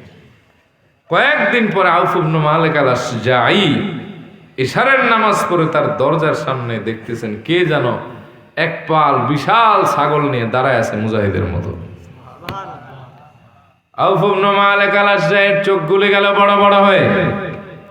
দৌড়ে আসছেন, আমার বাড়ির সামনে কে ছাগল পাল নিয়ে দাঁড়ানো। দেখে এটা তো আর কেউ না, যুদ্ধক্ষেত্রে বন্দী হওয়া তার ছেলে দাঁড়িয়ে আছে। বাবা তুমি না বন্দী ছিল, আইলা কেমনে? ছাগল কাদের? ছাগল তো আমাদের। বলে কেমনি কি হয়েছে বলো তো? বলে কয়েকদিন খুব টর্চারে ছিলাম, পেরেশানিতে ছিলাম। আজ কয়েকদিন ধরে আমার অন্তরে প্রশান্তি ছিল, আমার মন বলতেছিল যে আমি এখান থেকে দ্রুত বের হব। ওই যে বাপ মায় আমল করছে, আল্লাহ তাআলা সন্তানের অন্তরে প্রশান্তি ঢেলে দিয়েছেন। সুবহানাল্লাহ পড়ো। তাহলে আজকে আসলা কেমনে? বলে মুশরিকরা অন্য একটা কাজে গাফিল ছিল, যুদ্ধের আলাপে। আমি এই ফাঁকে আমার হাতের শিকল ছুটাইলাম, দরজায় বাড়ি দিলাম, দরজা গেল খুলে। আমার আর কেউ দেখলো না, আমি দৌড় দিলাম। ছাগল পাইলা কই? যুদ্ধে চলাকালীন সময় তো গানিমতের মাল। খালি গিয়ে বললাম যে আমি রাসূলুল্লাহর সাহাবীর সন্তান, আমিও আর এক সাহাবী, আমার সাথে চলো।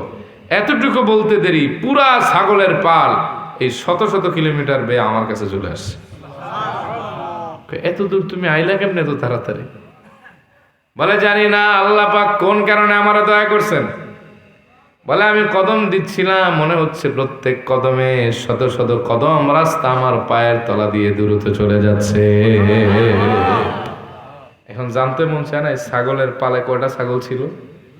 ইন্ডিয়ান মরা ছাগল মনে করেন না, আরবের বাছাইকৃত 4000 ছাগল ছিল। সুবহানাল্লাহ পড়ে। খুশিতে আর বেড়ায় আছে। দৌড়ায় নবীজির কাছে আসছেন। কিছু বলার আগে নবীজি বললেন, আও সুসংবাদ নিয়ে আসছো নাকি? বলে হ্যাঁ।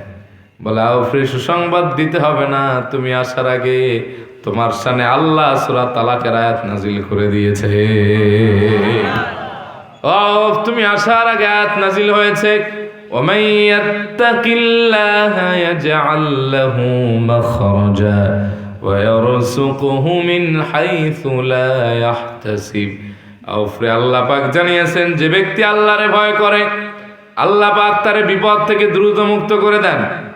ওয়া ইয়ারযুকুহু মিন হাইথু লা ইয়াহতাসিব, এমন জায়গা থেকে রিজিকের ব্যবস্থা করে দেন যা বান্দা কল্পনাও করে না। ও আমার আর শোনা লাগবে না, আল্লাহ শোনায় দিয়েছে। তোমার তাকওয়া সবর আল্লাহর পছন্দ হয়েছে, আর আমলের বরকতে আল্লাহ তাআলা তোমাকে রিজিকটাও বাড়ায় দিয়েছে। তাহলে মনে থাকবে 4 নম্বর গুণ হলো ক্ষমা চাইবে কার কাছে? গুনাহ হলে স্মরণ করবে কারে? 5 নম্বর ওয়ালাম ইউসিররু আলা মা ফাআলু ওয়া হুম ইয়ালামুন। আল্লাহ বলেন মুহসিনিন বান্দাদের 5ম গুণ হলো তারা যখন গুনাহ থেকে তাওবা করবে, যেই গুনার জন্য তাওবা করবে, তাওবা করার পরে সেই গুনাহ বারবার করবে না। নাকি বারবার করবেন? সকালে একটা, সন্ধ্যায় আবার যেই লাও সেই কুদ হবে। আমি এক জায়গায় লজিং থাকতাম বহু আগে, এক মাদ্রাসা, ওখানে বোর্ডিং সিস্টেম ছিল না। বোর্ডিংয়ে থাকতে পারবা, খাইতে পারবা না, বড় লোকের পোলা আর গরিবের ছেলে হোক। তো এক জায়গায় যাইতাম এরকম লজিং খাইতে, পাশে এক হাজি সাহেব ওই এলাকার, তো এই যে আপনাদের দেশে যে মাল কাঁচা কয়, এই মাল কাঁচা দিচ্ছে বেড়ায়, আর আরেকজন আর আইল কোপাইতেছে। তার বাড়ির এক মহিলাকে দিচ্ছে, এই আপনারা হজ করছেন, তো এটি কি করেন? আর হাজির সুরাতে এটা থাকে, এই বেড়ি আমার তো হজই কবুল হয় নাই। এইরকম হাজি আর পাজি আর এরকম তওবাকারী দিয়া কোনো কাজ হবে? যেই গুনাহ একবার করবেন সেই গুনাহ আর বারবার করা।